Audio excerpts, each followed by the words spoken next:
Comment réaliser un plancher à dalles alvéolées? Les planchers à dalles alvéolées sont réalisés à partir de dalles alvéolées en béton armé ou précontrainte qui sont fabriquées en usine. Elles forment la structure principale d'un plancher et sont le plus souvent associées à une table de compression constituée de treillis soudés et de béton coulé en place.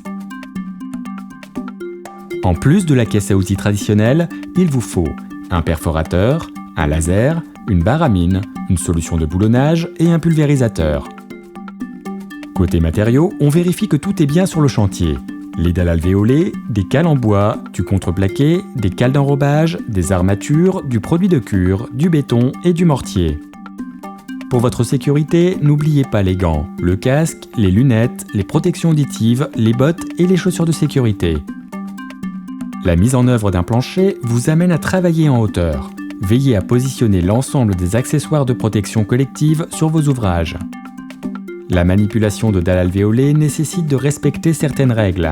Vérifiez la capacité de charge de vos moyens de levage, prévoyez un espace de stockage dégagé et de niveau, stockez les dalles alvéolées selon l'ordre de mise en place. Empilez-les sur un maximum de 5 rangées. Utilisez pour cela des cales en bois alignées aux extrémités s'il s'agit d'éléments précontraints ou répartis dans le cas de dalles alvéolées en béton armé. Toutes ces recommandations vous sont précisées dans le guide de mise en œuvre du fabricant. Première étape, la préparation. Commencez par vérifier la hauteur des arases des murs. Pour cela, servez-vous du trait de niveau. Si la rase est trop haute, rectifiez. Contrôlez également la largeur de l'appui permettant de recevoir les éléments préfabriqués. Elle dépend du type de mur et doit répondre aux prescriptions du fabricant. Deuxième étape, montage des étaiments pour coffrage de rives. Si votre chantier le nécessite, commencez par installer des plattelages pour coffrage de rives. Mettez en place les étaiments stabilisés sous forme de tours ou de cadre étais. Positionnez les pieds sur des cales reposant sur un sol stable, puis fixez-les. Pensez à bien régler leur niveau. Installez maintenant des poutrelles sur des fourches, puis réglez une pige de repère à la cote de la face inférieure du platelage. Pour cela, servez-vous du trait de niveau et du laser. Votre pige vous servira à régler précisément la hauteur de l'ensemble des poutrelles. Positionnez et fixez à présent le platelage. Il ne vous reste plus qu'à installer les garde-corps périphériques pour assurer votre sécurité.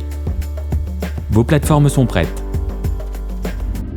Troisième étape, la pose des lisses de rives.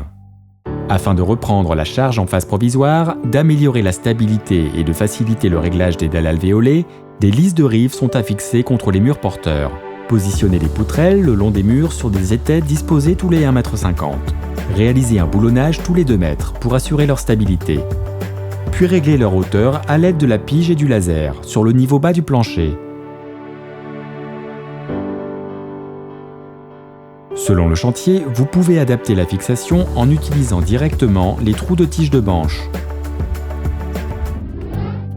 Quatrième étape, la préparation des dalles alvéolées. Commencez par vérifier que la référence de la dalle alvéolée est conforme au calpinage de votre plancher. Positionnez les garde-corps.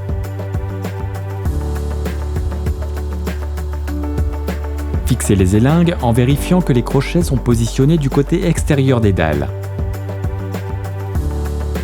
Au besoin, aidez-vous de cordes pour faciliter la manipulation en hauteur.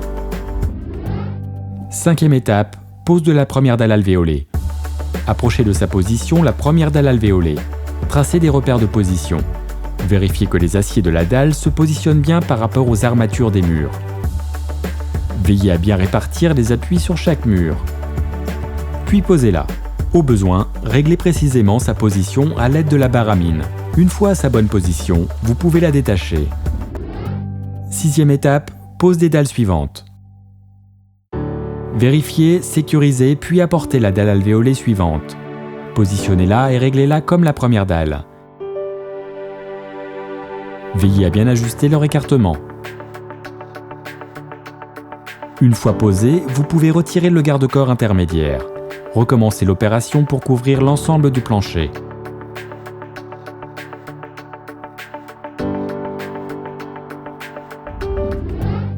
Septième étape, finition du coffrage.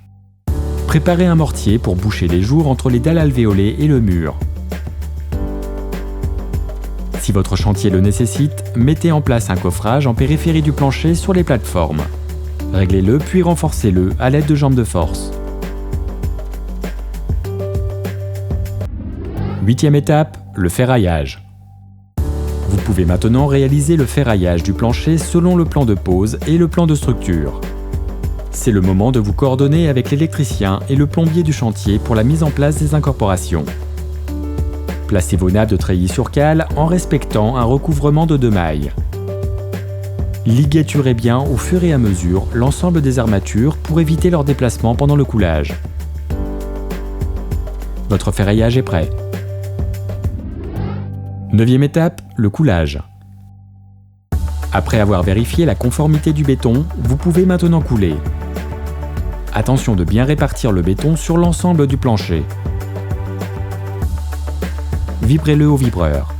Ne restez pas trop longtemps au même endroit. Déplacez lentement l'aiguille, mais ne l'utilisez pas pour égaliser le béton.